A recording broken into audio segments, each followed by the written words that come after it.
atau tanpa bergantung kepada penunaian suatu pekerjaan. Misalnya saya membuat itikaf atas diri saya sendiri selama sekian hari, maka ini hukumnya wajib, dan wajib atasnya untuk menunaikan nazarnya sebanyak hari yang ia telah niatkan.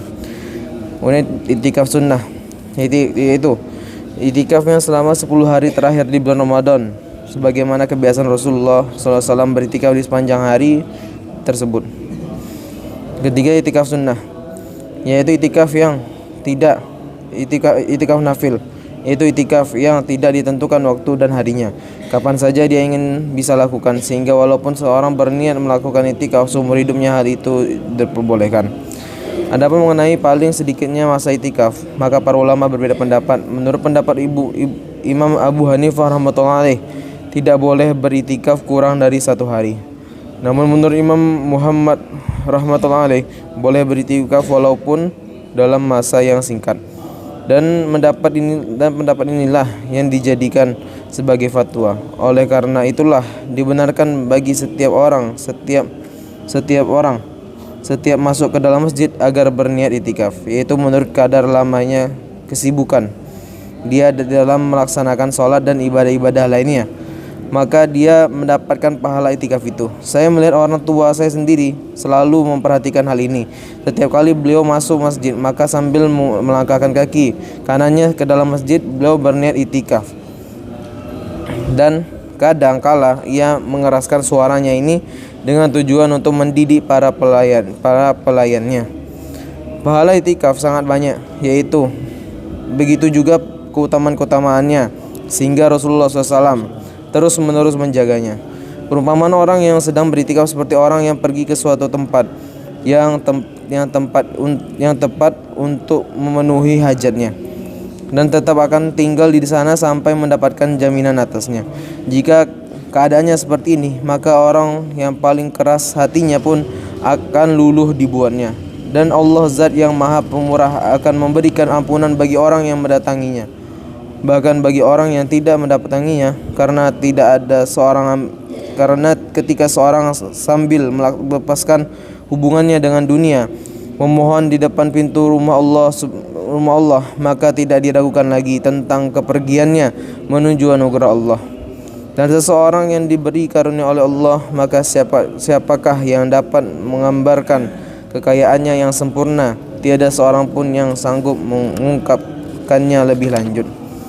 Imam Ibnu Qayyim rahmatullah alaih berkata, maksud itikaf adalah menghubungkan ruh dan hati orang yang beritikaf itu dengan zat Allah subhanahu wa ta'ala yang maha suci, yaitu memutuskan seluruh hubungannya dengan selain Allah subhanahu wa ta'ala, memusatkan perhatiannya hanya kepada Allah, dan mengalihkan kesibukannya dari selain Allah kepada zatnya yang maha suci, serta sambil memutuskan seluruh perhatian kepada selain Allah subhanahu wa ta'ala, menjadikan seluruh pikiran dan angan-angannya semata-mata untuk mengingatnya dan menumbuhkan kecintaan kepadanya, sehingga tumbuhlah kecintaan yang mendalam kepadanya sebagai pengganti kecintaannya kepada makhluk.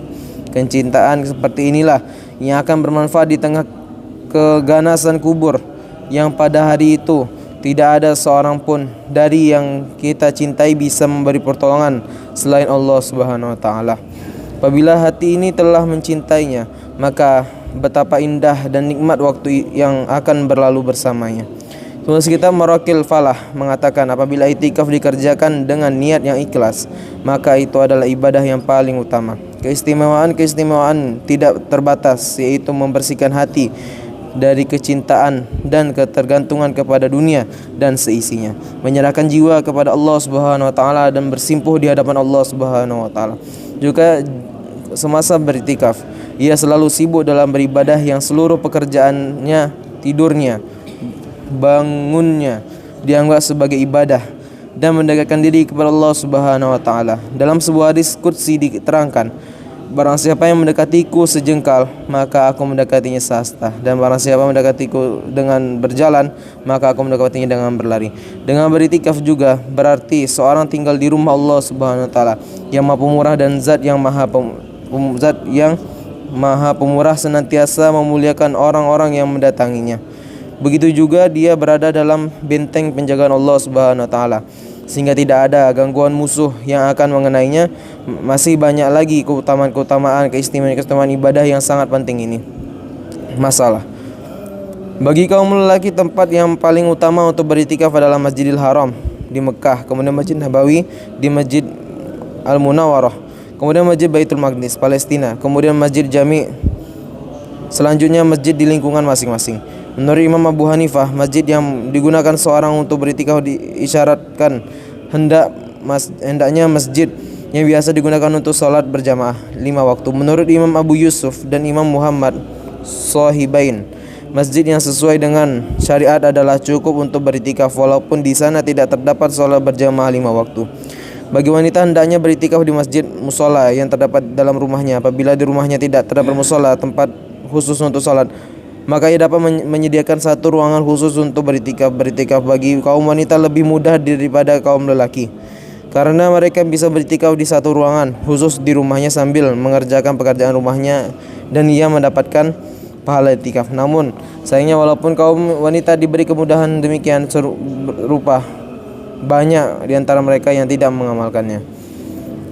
An Nabi Sa'id al-Khudri radhiyallahu anhu anna Rasulullah sallallahu alaihi wasallam i'takafal ashra awwala min Ramadan thumma i'takafal ashra al-awsata fi kubbatin turkiyatin thumma adla'a ra'sahu faqala inni a'takiful ashra al-awwala wa illa iltamis hadhihi al-lailah thumma a'takiful ashra al-awsata thumma utitu faqila li innaha fil ashra al-awakhiri wa qad uritu hadhihi al-lailah thumma umbituha wa qad ra'aituni asjudu fi ma'in wa tinin min sabihatiha faltamisuha fil ashr awakhir waltamisuha fil kulli witrin qala famatarat fis sama tulik tilkal lailah wa kana al masjidu ala arishin fawaqafa al masjidu fabasurat aina Rasulullah sallallahu alaihi wasallam jabhatihi asarul ma wa tin min sabihati ihda wa ishrina.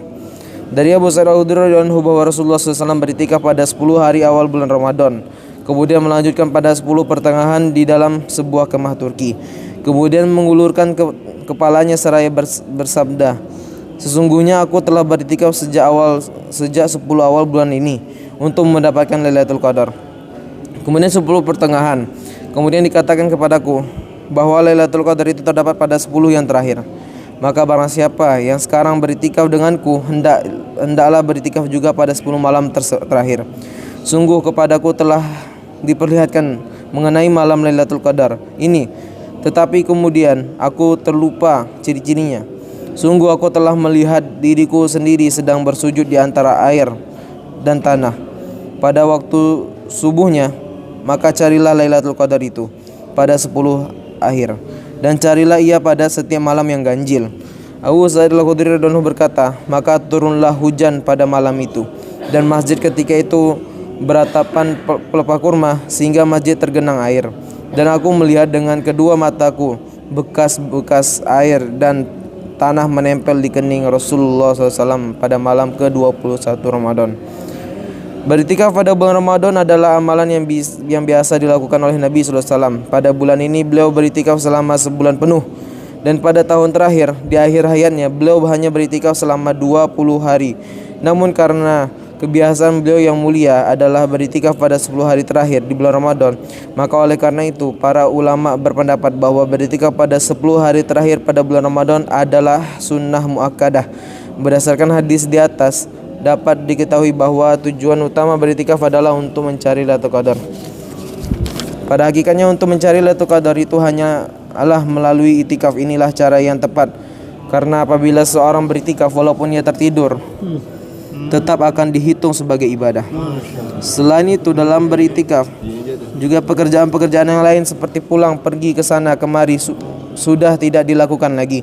Maka tidak ada kesibukan bagi orang yang beriktikaf selain ibadah dan mengingat Allah. Oleh karena itulah tidak ada sesuatu yang paling baik bagi orang-orang yang menghargai Lailatul Qadar dan mencarinya selain beriktikaf. Pada mulanya selama bulan Ramadan penuh, Rasulullah SAW sangat memperhatikan dan memperbanyak ibadah. Namun pada 10 malam terakhir beliau tidak mengenal batas waktu dalam beribadah. Beliau bangun malam dan membangunkan keluarganya untuk hal yang sama, sebagaimana yang diceritakan oleh Sayyidatina Aisyah radhiyallahu anha dalam sebuah hadis riwayat Bukhari dan Muslim. Selama 10 hari terakhir bulan Ramadan, Rasulullah SAW lebih mengencangkan ikat sarungnya dan bangun malam serta membangunkan keluarganya untuk beribadah. Maksud dari mengencangkan ikat sarungnya adalah bahwa beliau SAW lebih bersungguh-sungguh dalam beribadah dibandingkan dengan hari-hari lainnya. Dapat juga bermakna bahwa beliau tidak berhubungan dengan istri-istri beliau pada hari tersebut. An Ibnu Abbas radhiyallahu anhu anna Rasulullah SAW qala fil mu'takifi huwa ya'takifud dunuba wa yujzalahu minal hasanat ka'amil hasanat kulliha. Dari Ibnu Abbas radhiyallahu anhu, sungguhnya Rasulullah SAW bersabda mengenai orang yang beriktikaf bahwa dia terjaga dari dosa-dosa dan dituliskan baginya kebaikan-kebaikan sebagaimana orang yang berbuat kebaikan seluruhnya. Dalam hadis ini disebutkan dua manfaat khusus dalam iktikaf. Pertama, dengan beriktikaf orang akan terjaga dari dosa-dosa, karena terkadang orang itu terjerumus ke dalam perbuatan-perbuatan dosa, apakah karena kesengajaan atau karena kesalahan dan kekeliruan. Sedangkan zaman ini merupakan zaman yang penuh kezaliman dan kemaksiatan yang kian merajalela. Maka dengan beriktikaf orang akan terjaga dari segala godaan untuk berbuat dosa. Kedua, secara lahiriah orang yang sedang beriktikaf nampaknya rugi karena banyak sekali amal-amal soleh seperti mengantar jenazah, menengok orang sakit, dan amal-amal lainnya yang tidak dapat ia lakukan. Oleh karena itu, menurut hadis di atas, ibadah-ibadah yang tidak dapat dilakukan karena terhalang oleh iktikaf, maka pahala-pahala semua ibadah itu akan diperolehnya. Maha besar Allah dan betapa besar rahmat dan kemurahan yang dikaruniakannya kepada kita, sehingga orang yang mengerjakan satu ibadah saja akan mendapatkan 10 pahala ibadah lainnya. Pada hakikatnya rahmat Allah adalah sangat luas. Dengan sedikit memberi perhatian dan memohon kepadanya, maka rahmat itu akan datang bercurah-curah laksana hujan. Namun kita tidak menghargai hal ini karena kelalaian kita sendiri, tidak menganggap penting hal ini dan tidak memberikan perhatian kepadanya karena keagungan agama telah tercabut dari hati kita. An Ibnu Abbas radhiyallahu anhuma annahu kana mu'takifan fi masjid Rasulullah sallallahu alaihi wasallam. Fatahu rajulun fasallama alaihi thumma jalasa faqala lahu Ibnu Abbas, "Ya fulan araka mu'taiban hazinan." Qalat, "Na'am ya ibnu ammi Rasulullah sallallahu alaihi wasallam, li fulanin alayya haqqun wala hurmati sahibi hadzal qabr ma aqdiru alaihi." Qala Ibnu Abbas, "Afala ukallimuhu fika?" Qala, "In uhbabta." Qala fa ta'ala Ibnu Abbas thumma kharaja minal masjid. Qala lahu rajul, "Anasita ma kuntu fi?" Qala qala la walakinni sami'tu sahiba hadzal qabr sallallahu alaihi wasallam wal ahdu bihi qaribun fadamat ainahu wa huwa yaqulu man masya fi hajatil akhihi wa balagha fiha kana khairan lahu min i'tikafin asyri sinina wa min i'tikafi asyri sinina wa man i'takafa yawman ibtigha'a wajhillah ja'ala bainahu wa baina wajhillah ja'alallahu bainahu wa bainan nas wa bainan nar salasa khanadiq ab'ada mimma bainal khafiqain. Dari Ibnu Abbas radhiyallahu anhu bahwa suatu ketika ia beriktikaf di masjid Rasulullah SAW, lalu seorang datang dan memberi salam kepadanya. Kemudian duduk Ibnu Abbas radhiyallahu anhu berkata kepadanya, "Hai fulan, aku melihatmu dalam keadaan gelisah dan sedih." Dia berkata, "Benar, wahai putra paman Rasulullah SAW, aku mempunyai tanggungan hutang kepada seseorang. Demi kemuliaan penghuni kubur ini," maksudnya kuburnya Rasulullah SAW, "aku tidak sanggup melunasinya." Ibnu Abbas radhiyallahu anhu berkata, "Bolehkah aku berbicara kepadanya mengenaimu?" Dia menjawab, "Silakan, jika menurutmu itu adalah pantas." Maka Ibnu Abbas radhiyallahu anhu memakai sandalnya kemudian keluar dari masjid. Orang itu berkata, "Apakah engkau lupa apa yang sedang kau lakukan?" Ibnu Abbas radhiyallahu anhu menjawab, "Tidak, tetapi sesungguhnya aku telah mendengar penghuni kubur ini dalam waktu yang belum lama, maka keluarlah air mata dari kedua matanya. Telah bersabda, barang siapa yang berjalan untuk menunaikan hajat saudaranya dan berusaha sungguh-sungguh di dalamnya, maka itu lebih utama baginya daripada 10 tahun beriktikaf. Dan barang siapa yang beriktikaf 1 hari karena mengharapkan ridha Allah Subhanahu wa taala, maka Allah Subhanahu wa taala akan menjauhkan antara ia dengan mereka antara ia dengan neraka sejauh 3 parit, yang jarak antara satu paritnya lebih jauh daripada langit dan bumi. Dari hadis ini dapat diketahui dua keterangan. Pertama, mengenai pahala iktikaf, satu hari Allah Subhanahu wa taala akan menjauhkan antara orang itu dengan neraka jahanam sejauh 3 parit. Dan begitu jauhnya jarak antara satu parit dengan parit berikutnya, sehingga melebihi jauhnya antara langit dan bumi. Semakin banyak hari-hari dia beriktikaf, maka sebanyak itu pula dia akan mendapat kelebihan pahala. Allamah Sya'rani rahmatullahi meriwayatkan hadis Rasulullah SAW dalam kitabnya Kashful Gummah, bahwa barang siapa yang beriktikaf pada 10 hari bulan Ramadan, maka baginya 2 pahala haji dan 2 pahala umrah. Dan barang siapa yang beriktikaf setelah sholat maghrib hingga isya dengan melaksanakan sholat, membaca Al-Quran dan tidak berbicara dengan siapapun, maka Allah Subhanahu wa taala akan membangunkan sebuah istana baginya di dalam surga. Kedua, yang merupakan perkara yang lebih penting daripada yang pertama adalah menunaikan hajat-hajat keperluan orang Islam, yang disabdakan Rasulullah SAW lebih utama daripada beriktikaf selama 10 tahun. Oleh karena itulah Ibnu Abbas radhiyallahu anhu tidak mempedulikan iktikafnya karena dapat diganti dan mungkin dapat dikerjakan pada kesempatan lain. Oleh karena itulah para sufi berkata bahwa Allah Subhanahu wa taala sangat menghargai hati yang hancur, tidak seperti penghargaannya kepada hal-hal lain. Inilah alasan mengapa dalam beberapa hadis diperingatkan agar berhati-hati terhadap doa orang yang dizolimi. Apabila Rasulullah SAW mengirim seorang ke suatu daerah sebagai hakim, beliau senantiasa berpesan kepadanya, takutilah doa orang-orang yang dizolimi. Satu hal yang harus diperhatikan juga, apabila seorang yang sedang beriktikaf lalu keluar dari masjid, maka iktikafnya menjadi batal. Sekalipun keluarnya itu untuk menunaikan hajat saudaranya yang muslim. Apabila iktikaf yang sedang dikerjakan adalah iktikaf wajib, maka wajib baginya untuk mengganti kembali, mengqadanya. Rasulullah SAW tidak keluar dari masjid dalam masa iktikaf kecuali untuk hajat kemanusiaannya, buang air atau wudu. Karena sifat itsarnya, sifat mengutamakan orang lain daripada diri sendiri, Ibnu Abbas radhiyallahu anhu rela meninggalkan iktikafnya. Sama halnya seperti kejadian dalam suatu pertempuran, yaitu kisah seorang sahabat Nabi SAW yang hampir mati kehausan. Ia tidak mau meminum air yang diberikan oleh saudaranya sendiri demi sahabatnya yang tergeletak dan terluka parah dalam keadaan kehausan, karena ia lebih mengutamakan sahabatnya daripada dirinya sendiri. Dalam hal ini mungkin iktikaf yang dikerjakan oleh Ibnu Abbas radhiyallahu anhu pada saat itu adalah iktikaf nafil, sehingga tidak perlu dipermasalahkan lagi mengenai alasan meninggalkan iktikaf. Sebagai penutup risalah ini akan disebutkan sebuah hadis yang cukup panjang mengenai keutamaan bulan Ramadan. Insyaallah, alhamdulillah telah sama-sama kita dengarkan sebuah hadis tentangnya pentingnya 10 hari terakhir dan pentingnya beriktikaf, maka niat amal dan sampaikan insyaallah. Kita tutup majlis kita dan kepada majlis. Subhanallah bihamdihi subhanallah. Assalamualaikum warahmatullahi wabarakatuh. Assalamualaikum warahmatullahi